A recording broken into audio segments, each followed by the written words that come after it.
drive consistency in process and structure as early on in the piece as possible.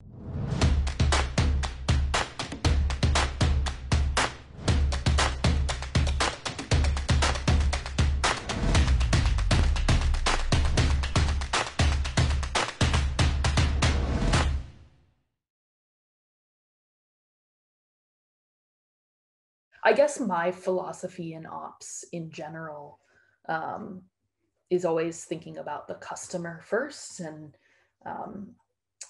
Kevin Rawlings, who's our CRO at Employment Hero, actually has this really amazing framework for how you think about kind of like making changes and running an ops team.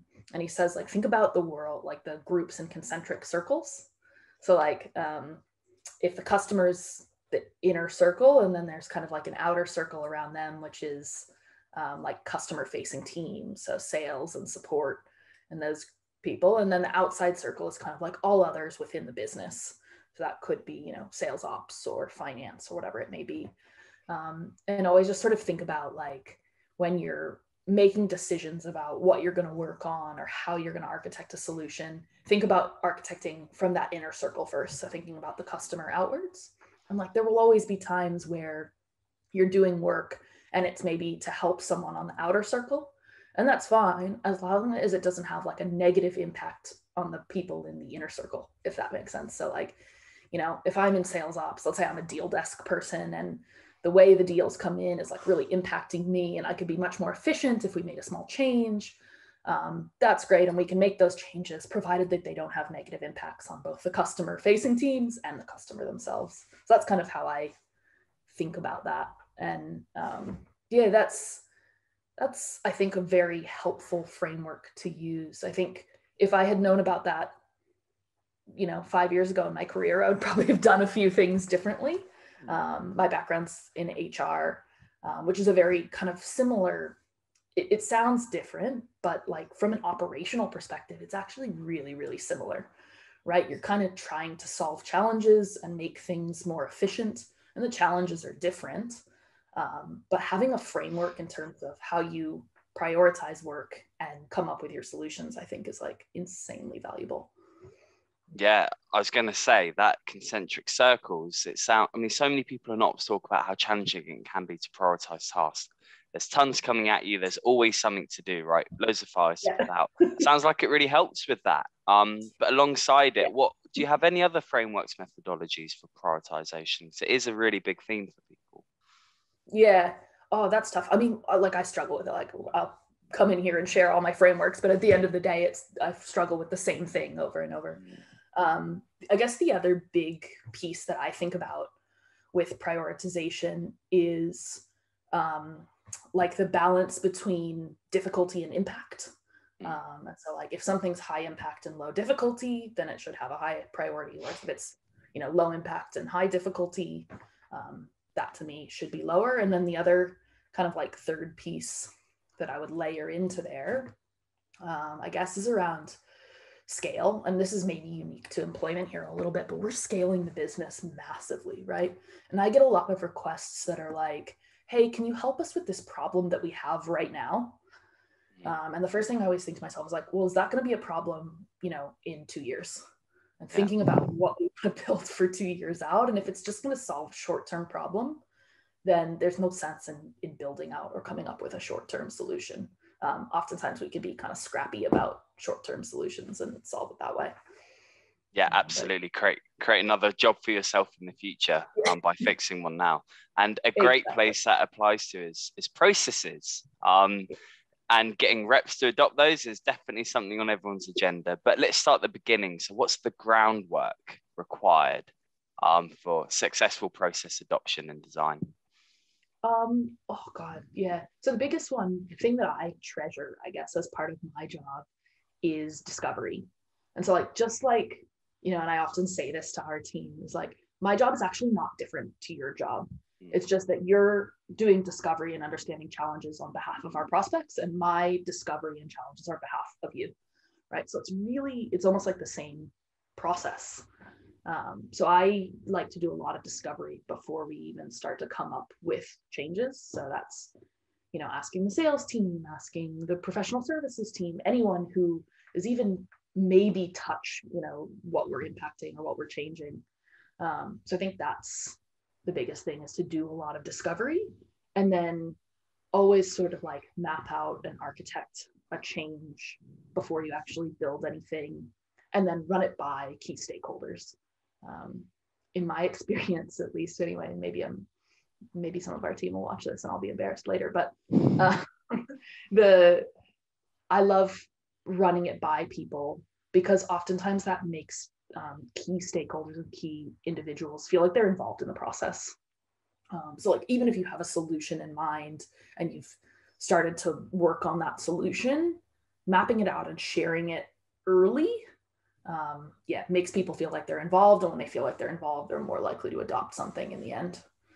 So like one example of this is we do a weekly like training session. So where like RevOps, we call the team commercial ops internally, but RevOps, the same concept. We do a weekly training on Wednesday afternoons, and we'll cover different topics. But one of the things I like to do is do like a forward looking, like here's what we're working on, or here's what we think is impactful, and let people kind of comment on that. And most of the time the comments are like, oh, cool, that looks great. And occasionally they do help into kind of solving what we're trying to solve. So I think that has been very helpful. That's a really important point, actually. I'm interested to hear how we can get folks from going, that looks great, to actually, no, that is really interesting, and I want to be involved. I want to be a champion. Because that's a big difference, right? Like just between piquing interest, but actually then getting someone really thirsty, like really excited for it. What's the trick? What's the trick? If I had that, it's the same again though. Like, right, it totally mimics sales in and of itself. It is a sale. And just like in sales, how you're looking to find your champion and build up your internal champion, we do the exact same thing internally, right? So we might give a preview, and if someone says like, ooh, that looks great, maybe I'll send that person a Slack message and go like, here's a little bit more detail. What do you think about this? And get them really on side. And that's, I think, can be incredibly helpful, because at least our team, there's so much camaraderie between sales teams. You build that from friendly competitiveness, and that camaraderie really builds. And so if people are, inspired by things, they'll help you drive that. But yeah, it's just like having a sales champion in any sale that you have. Yeah, awesome. Earlier you mentioned that you're scaling really quickly, and I'm really interested to hear some of the effects that really fast scale is having on process design, and what that looks like, and how you deal with it, and what other people should think about if they're about to really scale up in ops. Yeah, it's funny. I just hit my annual 12-month mark with well done. And my boss asked me, he goes, what are you most proud of? And I said to him, I'm like, we've done a lot of stuff, but honestly, what I'm most proud of is, as the business has scaled, we haven't completely fallen over. Yes. Because it's just like, it's a really hard challenge. I think that thing that I mentioned earlier about thinking 2 years out is really helpful. And then the other thing, and I'm kind of learning this on the fly, is drive consistency in process and structure as early on in the piece as possible. So like, one of the challenges we have right now, right, is our team is scaling. And so we want to start to like automate certain things in the sales process. So, sending automatic emails when a demo is sitting the next day. But when we've started to kind of like do discovery and unpick that, it's like, oh, well, each SDR does it just slightly differently, which makes it nearly impossible to automate anything. And so if you can start like, consistency and process is kind of like the baseline for anything. You can't even begin to think about automation until you get that baseline covered. And so I would say, start, even if you're not thinking about scaling, or you're thinking like, that's a problem I'll have in 12 or 24 months or whatever, start getting the team working consistently now. And that will just like help you make your life easier when you're scaling. You'll have many fewer late nights, I guess. Actually, that's awesome. It's a great point, because especially, maybe I'm thinking smaller companies, but we often hire folks, especially when they're the first few folks coming in, really bright individuals, like really unique people. But I think sometimes trying to get a team like that to consistency can be really difficult, because you hired them to be a bit different than the norm, and then obviously they are that in terms of the process.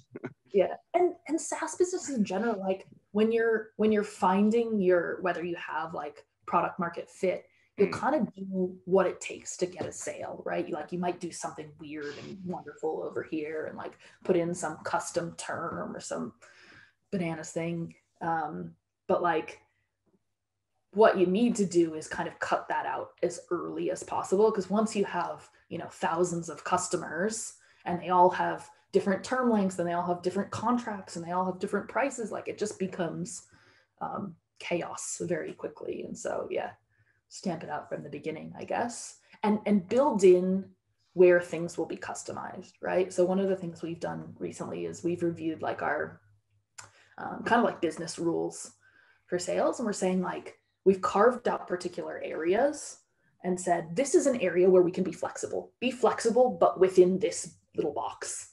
Outside of that box, don't be flexible.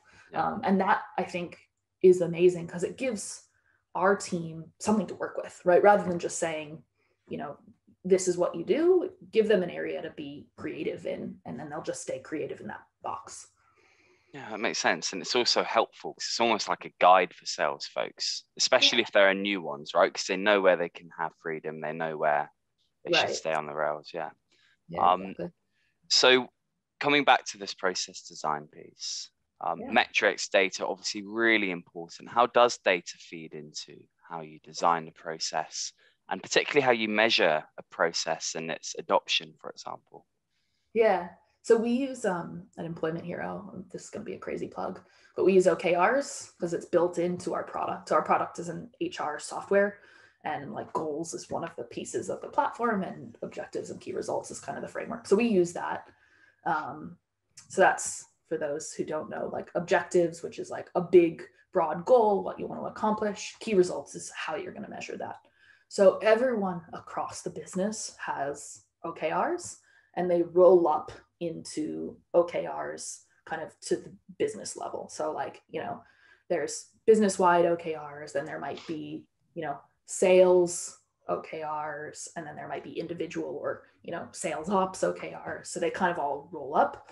I think that's like having that across the business that everyone recognizes is like insanely valuable, right? So if I want to change something, or we're changing a process or doing something new or introducing, a new tool or a new piece of technology, whatever it may be. If I can go, this is my objective this quarter, and this is how I'm going to measure it. This little change that I'm making, that's an initiative towards driving towards that objective, which is measured by these key results, right? So I think that's always really important. I think finding the key results is like the hardest bit. And I think ops people will probably relate to this. Like our key results are not straightforward always. But it's important that you choose something, and just choose something that you think will be impacted, right? So like we measure customer satisfaction. So if I'm working on, a project that's related to, the closed won process, the handover from sales to either professional services or support or customer success or whatever, looking at the customer satisfaction score, and does that increase over time? Similarly, we work on, SDRs and effectiveness around how our SDRs work. Let's look at, demo sit rate or whatever it may be. Yes, you're not always going to have 100% control over those metrics, but it's just to have something there is so important that you're driving towards. And I think also it helps the next time around. So like if you work on a project and you're like, hey, look, our CSAT went from, whatever, 75 to 85, great. And then referencing that the next time you're trying to do a process change, saying like, hey guys, look, this is the project we worked on this time, and this is how we saw success. We think we can do something similar in this other area. Like that's one of the biggest like influencers, I guess. It's like again, if I equate our job to the job of a salesperson, it's like referencing a customer story, right? So it's that exact same concept. But yeah, did that answer the question? Yeah, it does. It sounds like there's two important things. So it tells you where you need to go, because you can see a part of the process that maybe isn't working, like demo book to demo sat conversions. But once you work on something, it gives you the evidence to get that buy-in, which is that really important step we spoke about in the beginning. Yeah. And it just gives you something to measure back your success as well. So it's like, okay, I just spent, 6 months working on an SDR effectiveness project, and like, I think they're more effective, but like, let's actually measure that so I can feel good about something that we've done. I think that is such a huge piece of it. Yeah, that's true. Actually, you're right. It is important to feel good in ops and SaaS. It moves really quickly. You can always be thinking about that next thing, which you haven't done yet, kind of thing. Yeah. And I think ops people, at least I feel this way. Like, I spend a lot of time just like fixing stuff, like, oh, this thing broke, or like, help me with this project, or whatever it may be. So that when we do these kind of like targeted programs of work to improve a particular area, it's like so important that we feel that motivation of success from actually like moving something forward. Yeah, absolutely. Okay. Final question for you. If you're in a room full of ops heroes like the A team or like the Avengers, whoever your dream team is, what would you ask them? Oh my God. Where to start? This is also, I probably have a bit of recency bias because we're working on a few of these areas now. But I think one, and like a particular level of like focus for me right now, is on particularly like the SDR function. So we have a really strong team across the board, but our close rates and stuff are incredible. So I would ask kind of like how they've influenced more top of funnel effectiveness, and how do we make the most of our marketing dollars. So that would be one. I think the other piece that I would ask is like, what should I be looking at that I'm not looking at in terms of metrics? Because I think that comes up a lot. Like, I'm in a lot of these community groups, and someone's like, oh, I want to find a way to track this metric. And I'm like, oh my God, I never even thought that, like, that makes someone said one the other day. They said they track the percentage of leads moved to lost, the percentage of total leads moved to lost by lost reason. So it's like, John over here is moving, 80% of his leads that are in lost were moved there for unqualified, whereas Sarah over here, 80% of hers were from not interested. And that to me was like, oh my God, that can tell me something really amazing. So I think, that would be my question, I guess, is what should I be looking at that I'm not? Yeah. Great point. Quota attainment and, ARR and conversion rates, all of that stuff is super valuable, but everyone's looking at that, right? That's straightforward. That's awesome. I was just actually really thinking about that report you mentioned. It's really interesting. It'd be great because you could see, like, what do you think that'd be useful for? I'm thinking like some rep process, like, are they following process properly? Coaching as well. Like, yeah, for me, coaching. We actually did it, and we ran it, and we gave it to the managers. Yeah. And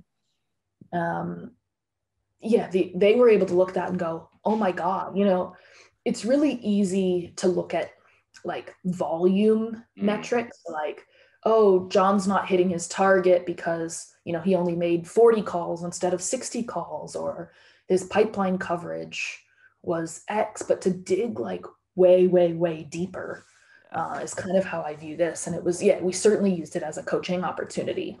And we shared that data with the team, right? And said, like, here's the breakdown of what's happening here. And we kind of said, like, there's standards here, and there should be no reason that one person is moving, 100% more leads to lost for not interested than another person. And so that, it was like incredible. I think, for us to get that. And the team has really kind of increased performance because of it.